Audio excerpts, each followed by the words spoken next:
मित्रांनो, आज मी तुम्हाला जी गोष्ट सांगणार आहे ती एक गॅनेट पक्ष्याची आणि एका कोळ्याची गोष्ट आहे. आपल्या सर्वांना माहीत आहे गॅनेट पक्षी हा खोल समुद्रात जाऊन मासे पकडण्यामध्ये एक्सपर्ट असतो.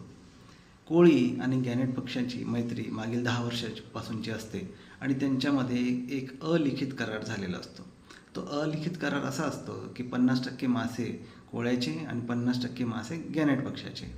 एक दिवस गॅनेट पक्षी खोल समुद्रातून अतिशय दुर्मिळ मासा कोळ्याकडे घेऊन येतो. कोळ्याला हे लक्षात येतं की हा मासा अतिशय दुर्मिळ आहे, अतिशय मौल्यवान आहे आणि हा मासा जर त्याने बाजारात विकला तर त्याला शहरामध्ये एक मोठं घर विकत घेता येईल, त्याच्याकडे खूप पैसे येतील असं त्याच्या लक्षात येतं. पण त्याच वेळेस त्याच्या मनामध्ये खूप लालसा उत्पन्न होते आणि गॅनेट पक्ष्यांमध्ये आणि त्याच्यामध्ये असलेला 10 वर्षाचा करार तो मोडतो. गॅनेट पक्षाला तो हाकलून देतो. आता हे लक्षात आल्यानंतर गॅनेट पक्षी त्या गोष्टीला आठवणीत ठेवतो. काहीच बोलत नाही, आरडाओरडा करत नाही. त्याच्या एका डोळ्याला जखम झालेली असते आणि पंखावर खूप सारं रक्त साचलेलं असतं, तरी तो त्याच बोटीवर थांबलेला असतो. दुसऱ्या दिवशी गॅनेट पक्षी याला कोळी आदेश देतो की तू जा समुद्रामध्ये माझ्यासाठी मासे पकडून आण. गॅनेट पक्षी काहीच विसरलेला नाही, पण कोळ्याला असं वाटतं की गॅनेट पक्षी सगळं विसरलेला आहे. हा मी जो केलेला त्याच्याबरोबरचा व्यवहार आहे त्याच्याविषयी त्या पक्षाला काहीच माहिती नाही, त्याच्या मनात काहीच नाही आहे असं त्याला कोळ्याला वाटतं. कोळी त्याला परत आदेश देतो आणि गॅनेट पक्षी खोल समुद्रात जातो.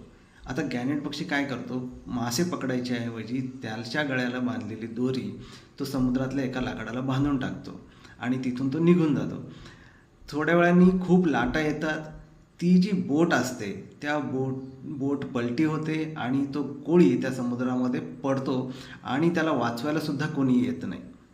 मित्रांनो, कधीकधी आपल्याला हे लक्षात घ्यायला पाहिजे की आपल्याला असं वाटतं एखाद्या करारावर स्वाक्षरी नाही म्हणून तर करार आपण कधीही मोडू शकतो.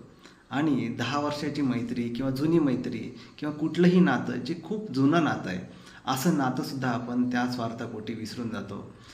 आपल्याला ह्या गोष्टीला एक नाव आहे, ते म्हणजे Breach of trust, emotional Breach of trust. ह्या गोष्टीपासून आपण वाचलं पाहिजे. ज्या लोकांनी आपल्याला साथ दिलेली आहे त्यांना धोका न देता, त्यांचा विसर न पडू देता आपण नेहमी जो करार आहे, जो अलिखित करार आहे, जो एक बॉन्ड निर्माण झालेला आहे, तो बॉन्ड आपण नेहमीच लक्षात ठेवला पाहिजे. आपण स्वार्थापोटी असा कुठलाही बॉन्ड विसरता कामा नये, अशी कुठलीही मैत्री विसरता कामा नये, असे कुठलेही संबंध विसरता कामा नये, जेणेकरून थोड्याशा फायद्यासाठी आपण तो एक जवळीचं नातं, जे एक विश्वासाचं नातं निर्माण झालेलं असतं त्याच्यापासून आपल्याला काही